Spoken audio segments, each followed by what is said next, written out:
Welcome to the next Fireside Chat. Today we're going to be discussing what? How we should navigate it today. Should we participate in it, or should we try to stay within ourselves and try to send out love and light? And I think. Sorry, What's that? my brain's not working for me. I don't know if that came out all right. Go again if you want. We're going to be the destruction of the world. And what about it? Over to you, Shay. Yeah. Make of it what you will. Have that little thing in a nutshell. Okay, well, I've been noticing on Facebook, there's a lot of polls out there and asking all sorts of questions on what's going on. And it seems to me that the majority of people are want the truth or want certain things or want people to be accountable or want certain people to be sacked. Mm-hmm. So and also the protests. I think there's many people that want to see change and want to move on from where we're at, but they don't want to maybe participate in the protests. So how do they do their part to make change, to create change? I feel. Sorry. You go. No. Well, I think that's one thing with me. I want to see change, and I try to, my way of seeing change sometimes is offering different points of view, as you do, a different perspective. But I don't necessarily feel it's for me to go and join in the protests. Yeah, well, I think we all want to see change. That's a definite. But to what end? What cost? Yeah. So it's easy to get caught in negativity, and it's almost addictive and without awareness. The turmoil, fear, negativity is enticing, but it doesn't solve anything. It actually one becomes more of a prisoner within through negativity and becomes almost addictive. You need a break from it. I'd rather know what's going on than bury my head and pretend it's not going on. Definitely. Before you know it, the walls have closed in on you and your options are limited. I feel there's no greater thing than freedom, and freedom within, freedom externally, internally. Internal is the most important, of course, but I'd rather expand all areas of freedom within my life. And I just feel the reasoning mind is just, people don't know how to reason these days, and that they think freedom is agreeing with the majority, or the perceived easiest way through is just to get along, agree, and then things will change. And I feel the ridiculous things with the governments. It's like they say it's your fault that we're putting these restrictions on. No, it's not. They're the ones that's putting the restrictions on it, and it's emotional or victimhood. It's always someone else's fault. So I just think, and with vaccinations, if you want to get vaccinated, get vaccinated. If you don't, you don't. And since when do vaccinations not work? Because someone next to you or a neighbour or someone isn't vaccinated. Like, this is unheard of. It's insane. I think it's absolutely ridiculous. So over the years, no one had a problem with when one was vaccinated and another one wasn't. If you were vaccinated, it was all good. So how is it that all of a sudden now all my vaccines or my vaccinations don't work because you're not? That is absolutely ridiculous. Yeah. So live your life. I just feel, I could say everyone must drink 2 beers and that's it, and then you'll be free. And I won't try and control you if everyone does what I do. It's It's insane. Like, live your life, be free, calculate your own risks, and allow others to do the same. Like, I am not the benchmark of society, and neither are you, and no one is. So who am I to say you must do at least what I do, and then we'll be free? You might, and then, or we can have this if you do what I do, or you can have that. It's arrogant, actually. Like, we're always growing and always learning. At what point can I possibly say, no, everyone should be at least at my level, or your level, or someone else's level, and anyone below that's not worthy, and I'm going to judge? The most profound thing is, like, the deeper you see, the less you judge. That's just the way it is.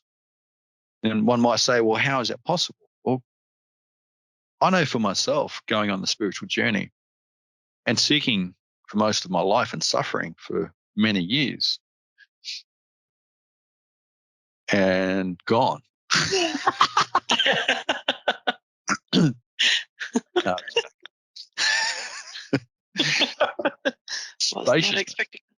It was a really good point I was making. It was fantastic. It was awesome. You should have been there. Yeah.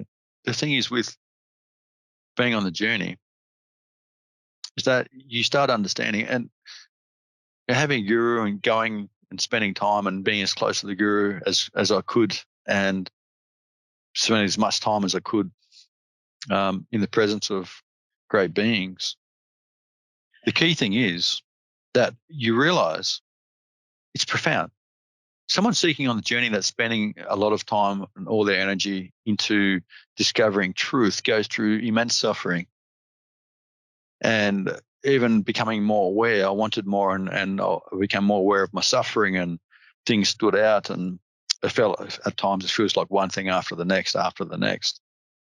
So you gain a sense of understanding for the suffering that one goes through in seeking truth and freedom. So instead of judging those that are truly seeking, that are suffering, thinking you are not good enough, you are not worthy, if I am thinking these things, then I haven't seen anything, and I'm judging myself and comparing myself to another. The more one sees, you think, wow, you try to nurture. You think, yeah, the journey's hard. What can I do for you? Within reason. You don't carry people on your back. You encourage them to walk. So you gain a great appreciation for the effort and energy it takes to unravel your own mind and dive into your heart. So there's no judgments. As you become clearer and clearer, there's just understanding that another is suffering, or they're trying to see through suffering, or there's a war within the self, or there's misunderstanding. So then you can access compassion as opposed to judgments. So for me to say I'm the benchmark, or anyone's the benchmark of how people should be, and if you don't do what I do, you are not worthy, is absolutely arrogant. And that doesn't bring about change. If I'm judging anyone, saying you're not good enough or you're not worthy because you're not doing what I'm doing, but what if there's a person that knows more than you, what that's doing the same to you? How would you feel? You must do this, you must do that, you must drink this or take this or eat this or live like this or that. It's crazy. It doesn't bring about change. It brings about a dictatorship and a place of fear where there is no freedom. We must be free to reason within ourselves, make up our own choices, and live with the consequences, and then grow from those consequences and understanding. This is what true maturity is all about. It's amazing that so often you see, others that are judging, and this is how it is. Those that judge others, you look at how they live, you look at their state of mind, from what you can. Anyway, don't obviously stalk them and keep note. Please don't. But just in their mannerisms and how they live and how they, if one is invoking anger and triggering a response, an emotional response, if it's towards something that can bring freedom or inspiration, that's one thing. But to trigger an emotional response to invoke anger or anything negative that's not the way. And if one's doing that, then you've got to question their motives, their agenda, because they're not actually liberating anyone. You've got to look at the idea of freedom, and if it's controlling another, then it's not evoking freedom. It's a trap. Now, I have the right to live my way as you do. And, well, I believe I do. Some people, the governments don't, obviously. How do you control people? You trigger an emotional response. You get them fearing, rationalizing mind. It just goes out the window. Anyone that's emotional can't rationalize how they should. They are just triggered. And these governments and these bodies are pretty smart. There's a difference between intelligence and wisdom.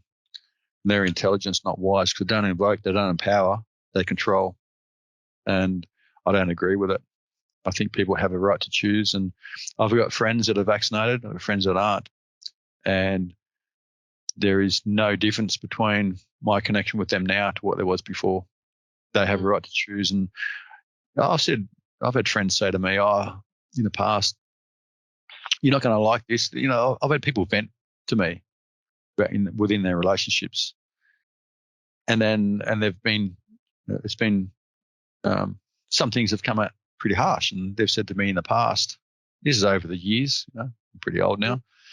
And then after a period, they've gone, you're not going to be happy, I'm back with them, or this has happened, or that's happened. I go, it doesn't matter. I'm not with you because of the choices you make in your life. I'm with you. I'm friends with you because of your heart, because of your way, because of our connection, your understanding. And we don't superimpose our view. We support each other. That's what true friends do. So I said, and I've said to my friends, I'm aware that you're venting, and it's okay. So it makes no difference to me. It's your choice. It's your life. And even with, the whole thing with Trump and Hillary, Biden, why is this dividing people? I can understand people have their certain political views, but no one cared before. It's like, why are people so triggered now? Well, we know why, because of the media, of course. I've got some of my friends can't stand Trump. So, he's not my family. And everyone's, people. So I've got friends on both sides, and they don't judge me for it. And if they do, I'm not going to change my view. If they narrow their view, then our friendship's limited, as long as they're open to me. Because my friends and connections had nothing to do with their political views or certain views. It's purely about their heart, how they can access it, how well they can access it with me, and vice versa. And the other way they live their life, as long as it's ethical, of course, that's okay with me. And so then their connection with me is maybe different from their connection with someone else. Some people might trigger them, and as long as I get along with them, then they can have whatever view they want. But for someone, if as soon as any of my friends start superimposing their view on me, it's like, no, sorry, we're not. This isn't part of our deal. You are free to be how you choose around me, and that will always be the case. But as soon as one starts imposing conditions on me, then no, I don't need this that much. I need to hop in a cage for you. That's crazy, and that's what it is. It's like, well, hop in this cage and you'll be free. It's like, no, I've never had one around you. No, we'll not start now. I think. Sorry. I was just thinking that this is so pertinent right now, because at the moment there's so much of this stuff, or these particular topics, that are creating so much divide. Even in families, there's point where people don't really know how to talk to each other, even within family units, because they are so of differing opinions. So would you say that it's best to just not engage in those topics then? I think first thing we do is take a deep breath and just stop superimposing our view. Like, how do we truly know? Like, there's circumstances for, obviously you can see there's different laws in place under different people, but I just think forget the person and look at the policies. like on views in particular anyway. You look at that, like it doesn't matter because the person represents the people around them anyway. Mm. So it's not about Trump, it's not about Biden, it's not about Hillary. It's about policies and it's about the impact on people. And that is it. Mm. So I think where it comes to, forget arguing about a person, like me, for example, I don't make it all about me. There's people there that don't agree with me. And it doesn't matter what I say. They'll go, well, do the opposite. Well, okay, what happens if you do the opposite? Don't question your thoughts. Don't do this. Don't do that. It's like, well, if that works for you, and go for it. And like I mentioned before, follow someone that you resonate with. I'm not telling anyone that they must resonate with us at all. In actual fact, I'd rather only want those that resonate with us to follow what we do. That is it. And if you're open to possibilities and if it offers a different view, supporting view or something else, then consider that. Have a bite on it. If it tastes good, then try it. See if it works. If it doesn't, spit it out. You don't have. No one has to. It's not about forcing anyone's view on anyone. And this is the whole thing. Everything we're about is offering a perspective that is really common sense from my point of view, and see if it works. Like no one's force feeding anyone, and you can't. If you force feed someone, they're going to spit it out, even if it benefits them. You cannot.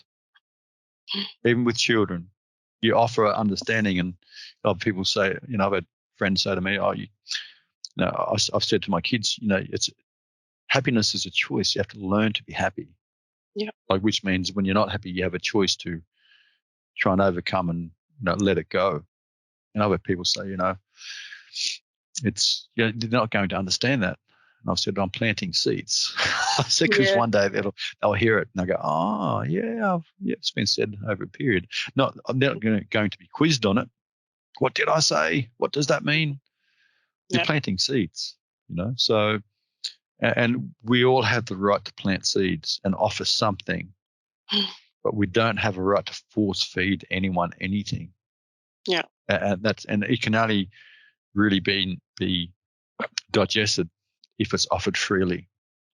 That's the bottom line. So I think if you are succumbing to the fear of things, then you will never be happy until you start rationalizing and reasoning. And no doubt, even when one's in fear or has a particular view, they can rationalize that. Anyone can rationalize their choice. A mass murderer can rationalize going and killing a heap of people. Obviously, I'm not condoning any of those things, obviously, but it's like everyone can rationalize. But it comes down to ethics and that understanding and making decisions that bring peace within the self. And if I am triggered and forcing other people to change, I guarantee if I'm doing that, I don't have peace within me. So I feel with today, try not to get too caught in the negativity. I feel it's important to focus on change.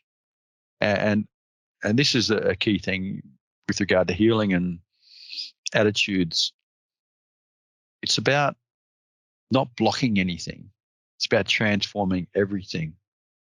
And that's the difference. I feel when you get caught in it, there's a sense of resistance, but the resistance is ultimately seeing through and transforming and uplifting things. And I'm not saying you should never get angry. Like, there's times where we must get angry. There's times where we may have to fight. But the sentiment that we carry within impacts and ripples out from ourselves. So I really feel that we have to look to transform, and when we have time within family or meditating or on our own or doing what we're doing, we must have the view of transforming everything, not the view of the world's gone to shit. And even if it has to some degree, focusing there will just make more. Yeah. We have to show how to walk. We have to inspire others. We have to be soft within ourselves and within others. There's just too much animosity. There's too much forced ideas. And, people just reacting to the media, like, stop watching that rubbish. Yeah. It's rubbish. Like, it's definitely. If it's not sparking, ultimately, like, keep your ear to the ground, listen to what's going on, consider all possibilities, not just the ones you want, and try and focus on the things that free you. And these things aren't, if you do this, it'll free me. It's like, no, it's got nothing to do with anyone else. Nothing to do with anyone else. Only you can free yourself. Focus on what liberates and frees you within, and encourage others to do the same and to look.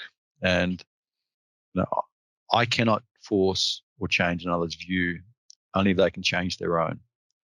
And I feel we must take that sentiment, especially today, the way things are. And don't underestimate the power of being a loving person. That's the true power. That is it.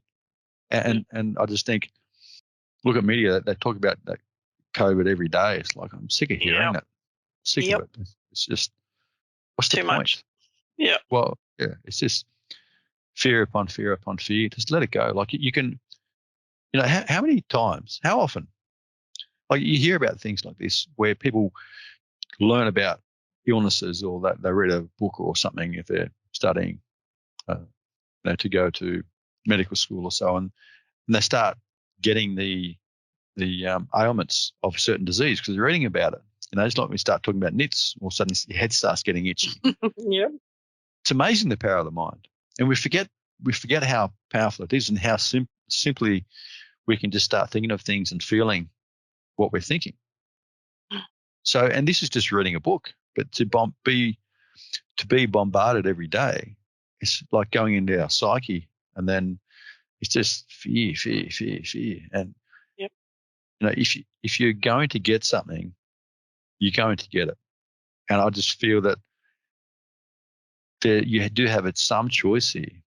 Obviously, your diet does impact you, of course. No one talks about it enough. The way you think, the way you feel. And often when you fear something, you bring it towards you. Mm-hmm. And there's no guarantees you're going to get it, even when you're fearing. But if you're eating well and you have a positive frame of mind, then your immune system's going to be strengthened anyway, naturally. That's just how it is. Yep. So learn to be fearless, take necessary precautions where you can, and stop controlling others. You want to wear a mask, wear a mask. If you whatever you want to do, but let everyone make their own choice. Like I said, who are we to demand other people do what we do? Mm-hmm. Life's a choice of varying freedoms. I don't really want to say what's the point in being here if we're not free, because people don't feel free, so they take their lives. I just think, we need to stand up, and if we bond together, pursuing freedoms, it's worth hanging around for. It's a fight worth fighting for. Definitely. And I just feel that we must not give up, must not give in. We have to stand up for what we want. Anything worth having is worth fighting for, they say. And that just may mean even just resisting within yourself, falling into fear and suffering and misery, and the world's gone, it's too far gone. There's always hope. And I'd rather have blind hope than no hope. But at the end of the day, it's where you sit in yourself. That is it. Obviously in Perth, the last lockdown we had, I was in Perth and I was meeting up with a friend, so I had a face mask for when I met him. And when I saw him, I put it on, and I wasn't sure where he stood on that, and I respected him as a friend, so I wore the mask just when we met, and I took it off. We had coffee in Perth, and we were sitting there for an hour, had a coffee, and the rest of the time didn't have the face mask on. And at the end he said, I better put it on again. And I went, I'm not going to. Like, I saw where he was okay when we were together. I said, what's the difference between sitting down and standing up, really? But no one can dictate to me about what I feel within me, and just like I cannot to another. So thanks for listening in. We're happy to hear your viewpoints. Comment, subscribe, and we look forward to the next one. Take care, guys.